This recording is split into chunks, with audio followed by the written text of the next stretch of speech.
Merhaba arkadaşlar, kanalımıza hoş geldiniz. Uzun zamandır hazırlamayı düşündüğümüz bir video serisini hayata geçirmeye karar verdik. Ve bu ilk tanıtım videomuzla bu seriyi başlatalım istedik. Videolarımız Amerika'da gidilebilecek 11 road trip rotasını ele alacak. Ama sadece bu güzergahları anlatmakla kalmayıp, Amerika'da araç alma satma, sigortalama, araç kullanma, trafik işleyişi ile ilgili pratik bilgiler de vereceğiz. Bildiklerimizi paylaşmamız belki bizim yaşadığımız zorlukları, bilmeceleri yaşamadan daha kolay bir tecrübe edinmenize yardımcı olur. Gelelim serimizin esas konusu olan road trip rotalarına. Biraz önce söylediğim gibi size toplamda 11 rotadan bahsedeceğiz. Şimdi beraber bu rotalara bir göz atalım.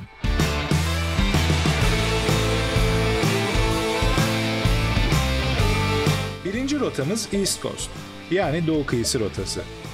İlk rotamız Amerika'nın en çok tercih edilen rotalarından biri olan Doğu Kıyısı rotası. Bu rota kuzeyde New York'tan başlayıp sırasıyla New Jersey, Delaware, Virginia, Kuzey Carolina, Güney Carolina, Georgia'dan geçerek Florida'nın en güney ucu Key West'te son buluyor.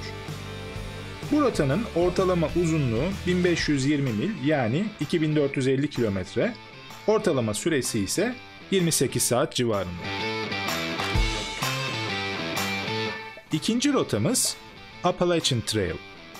Kuzeydoğu'da Maine eyaletinden başlayıp sırasıyla Vermont, Massachusetts, Connecticut, New York, Pennsylvania, Maryland, Virginia, Kuzey ve Güney Carolina'yı geçip güneyde Georgia'da biten bu rotada hem doğal güzellikleri hem de tarihi yerleri görme şansınız var.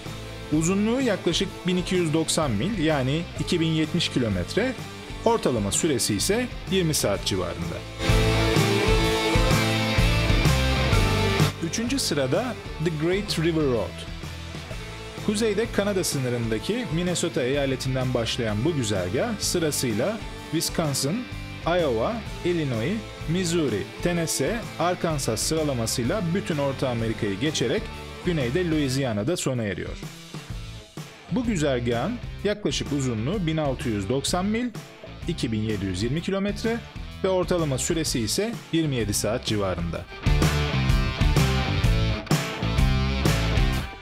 Dördüncü rotamız The Road to Nowhere.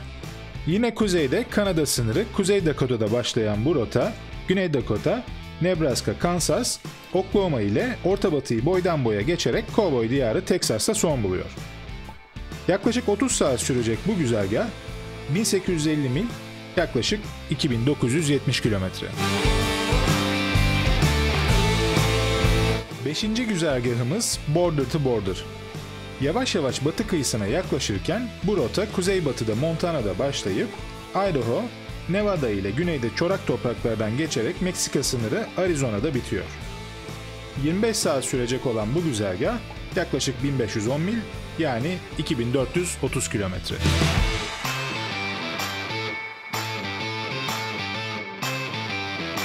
Altı numaralı rota Pacific Coast yani Batı Kıyısı rotası. Nihayet en batıdayız. Amerika'nın en çok tercih edilen rotalarından bir diğeri olan Batı Kıyısı rotası, kuzeybatıda Washington eyaletinde başlayıp Oregon'u geçerek Pasifik sahili boyunca devam ediyor ve Kaliforniya'nın en ucunda Meksika sınırında son buluyor. 30 saat sürecek olan bu rota 1500 mil yani 2400 kilometre civarında. 7. rotamız The Great Northern. Artık rotalarımız batıdan doğuya doğru olacak. Bu rota kuzeybatıda Washington eyaletinde başlayıp Idaho, Montana, Kuzey Dakota, Minnesota, Wisconsin, Michigan ile devam ederek Kanada'ya geçiyor. Ve bir bölümü Kanada'da devam ettikten sonra Vermont eyaletinden tekrar Birleşik Devletlere girip Doğu Kıyısı eyaleti Maine'de son buluyor. Bu rota yaklaşık 51 saat sürecek olup 3100 mil yani 4980 kilometre.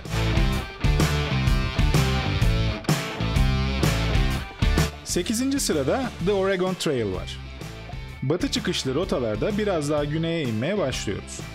Bu rota Oregon'da başlayarak Idaho, Wyoming, Nebraska, Iowa, Illinois, Indiana, Ohio, Pennsylvania, New York'u geçerek doğu kıyısında Massachusetts'te sona eriyor. 53 saat sürecek olan bu rota 3350 mil yani yaklaşık 5400 kilometre. 9. sırada The Loneliest Road. Batı kıyısının en güzel şehirlerinden olan San Francisco'da başlayan bu rota, Nevada, Utah, Colorado, Kansas, Missouri, Illinois, Indiana, Ohio, Batı Virginia'yı geçerek doğu kıyısının eğlence şehirlerinden biri olan Ocean City, Maryland ile son buluyor. 50 saat sürecek olan bu güzergah 3100 mil yani 5000 kilometre. 10 numarada The Route 66 yani Route 66. Belki de Amerika'nın en çok bilinen ve ünlenmiş rotası bu. Muhtemelen herkes duymuştur. Biz bu rotayı da batıdan başlatıyor, doğuda bitiriyoruz. Kaliforniya Los Angeles'ta başlayan bu rota, Arizona, New Mexico, Texas, Oklahoma, Missouri sıralamasıyla Illinois'e girip Chicago'da son buluyor. 31 saat sürecek olan bu rota 2120 mil yani yaklaşık 3400 kilometre.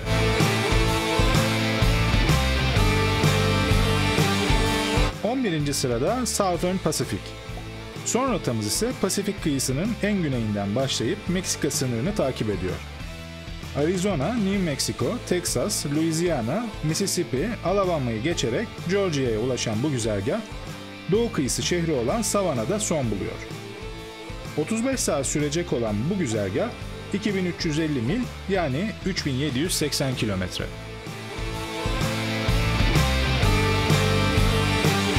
Evet arkadaşlar, videomuzun sonuna yaklaşırken sizi bu video serimizin teaserı ile baş başa bırakacağız.